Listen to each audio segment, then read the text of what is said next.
Hello everybody, good afternoon. So guys, 2 hours of work ko at ito yung lugar na lagi kong pinupuntahan for 2 hours kasi nga 2 hours nga lang ako, hindi ako pwedeng lalagpas na. At ayan nga guys, okay ngayon guys ang paggawa ko ng video or selfie kasi walang maintenance ngayon guys. So kumbaga hindi ako nahihiya mag-ano kasi walang mga maintenance.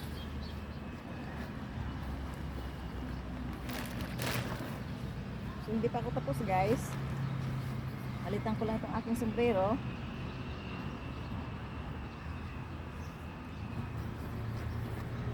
Pwede na ganito ako.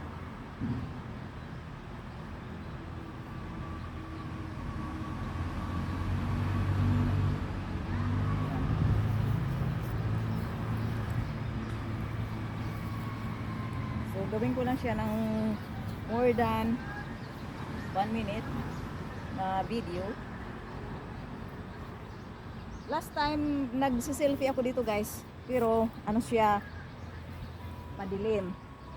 Ngayon medyo okay, kaso titingin-tingin lang ako guys kasi may mga taong may aso na pinalakad-lakad nila yung aso dito, tapos dumudumi, hindi nila dinadampot. Kaya yun, may nakatapak doon. Akala ko ako, tinignan ko aking shoes, wala naman. So, tama na yun guys.